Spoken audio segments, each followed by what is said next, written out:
ناظرین، میں ہوں سیف اللہ قمر اور آپ دیکھ رہے ہیں روشن نالج چینل۔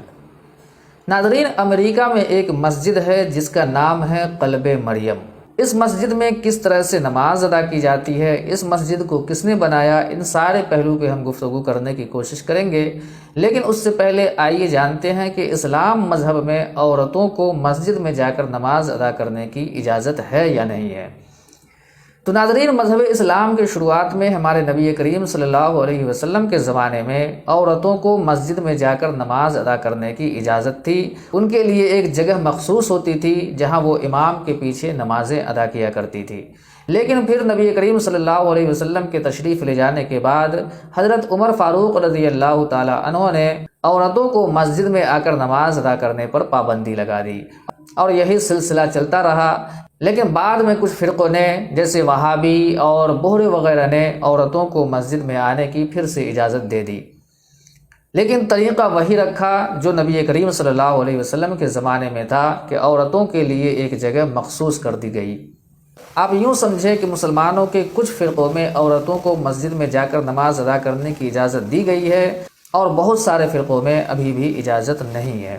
لیکن جہاں تک عورتوں کی امامت کا مسئلہ ہے تو ناظرین، یہ نہ ہمارے نبی کریم صلی اللہ علیہ وسلم کے زمانے میں اس کی اجازت تھی، اور نہ ہی آج کسی فرقے نے اس کو جائز قرار دیا ہے۔ ہر فرقے کے نزدیک عورت کی امامت ناجائز ہے۔ عورت نماز کی امامت نہیں کر سکتی، چاہے وہ 5 وقتہ نماز ہو یا جمعے کی نماز ہو۔ اس مسئلے پر تمام فرقے کے مسلمان متفق ہیں کہ مذہب اسلام نے کبھی بھی عورتوں کو امامت کی اجازت نہیں دی، اس لیے کوئی بھی فرقہ عورتوں کو امامت کی اجازت نہیں دے سکتا۔ لیکن امریکہ میں ایک ایسی مسجد ہے جو صرف عورتوں کی ہے، جہاں عورتیں 5 وقتہ بھی امامت کرتی ہیں اور جمعہ کے خطبے بھی دیتی ہیں، جمعہ کی امامت بھی کرتی ہیں۔ ویسے یہ مسجد صرف عورتوں کے لیے ہے کہ عورت ہی ساری ذمہ داری اٹھائے گی، لیکن مرد حضرات اگر اس مسجد میں چلے جائیں نماز پڑھنے تو ان کو بھی اجازت دی جاتی ہے، لیکن امامت عورت ہی کرتی ہے۔ ایک مرد عورت کے پیچھے عورت کی امامت میں نماز ادا کر لیتا ہے۔ اس مسجد کو بنانے والی ایک عورت ہے جس کا نام رابعہ ہے۔ وہ پہلے کرسچن تھی، اس کے بعد اس کے مطابق اس نے اسلام قبول کیا اور مذہب اسلام میں داخل ہوئی۔ مذہب اسلام اختیار کرنے کے بعد اس کے ذہن میں یہ خیال آیا کہ عورتوں کی ایک مسجد بنائی جائے اور اس میں عورتوں کو سارے اختیار دیے جائے، تو اس طرح سے عورتوں کا حوصلہ بلند ہوگا اور احساس کمتری کا خاتمہ ہوگا۔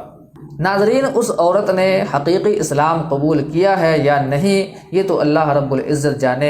مسجد اس نے کس نیت سے، کس ارادے سے بنایا ہے، یہ بھی ہم نہیں جانتے۔ ہو سکتا ہے کہ مسجد بنانے کے پیچھے کوئی چال ہو، کیونکہ ایسا سینکڑوں نہیں ہزاروں مرتبہ کرسچن اور یہودیوں نے مذہب اسلام کو بدنام کرنے کے لیے، مسلمانوں کو بدنام کرنے کے لیے ایسی حرکتیں کی ہے۔ اپنی لڑکیوں کے ذریعے، اپنے بچوں کے ذریعے مذہب اسلام کو بدنام کرنے کے لیے ایسی حرکتیں ان لوگوں نے کی ہے۔ آپ تاریخ اٹھا کر دیکھیں تو پتہ چلے گا کہ کرسچن اور یہودیوں نے مذہب اسلام کو مٹانے کے لیے کیسی چالیں چلی ہے۔ مذہب اسلام میں نئے طریقے ایجاد کرنے کے لیے، جس سے مسلمانوں میں آپس میں نفرت پیدا ہو اور مسلمان مذہب اسلام بدنام ہو، ایسی چالیں چلی ہے۔ تو ہو سکتا ہے کہ اس عورت نے جو مسجد تعمیر کی ہے یہ بھی ان لوگوں کی ایک چال ہو۔ ویسے ہم نہیں جانتے، اللہ رب العزت بہتر جانتا ہے۔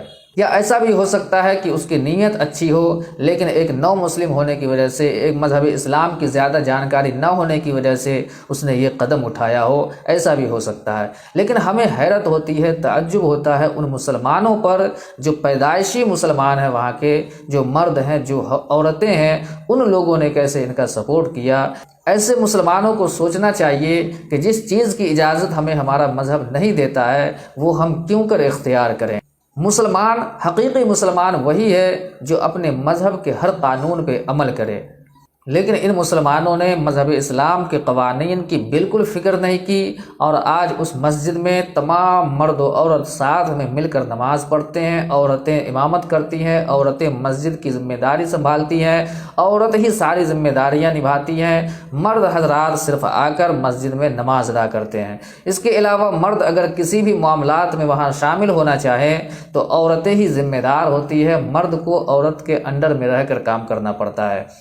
تو یہ ایک نئی چیز مذہب اسلام میں شامل کر مذہب اسلام کو بدنام کرنے کی کوشش کی گئی ہے۔ ہمیں امید ہے کہ انشاءاللہ یہ فتنہ بھی جلد سے جلد ختم ہوگا۔ اگر ان کا غلط مقصد ہے مذہب اسلام کو بدنام کرنے کا تو اللہ پاک ضرور اس کو تمام دنیا کے لیے ایک سبق بنا دے گا، اور اگر اس کی نیت اچھی ہے تو اللہ پاک ان سب کو ہدایت عطا فرما کر اسلام کے مطابق چلنے کی توفیق ضرور عطا فرمائے گا۔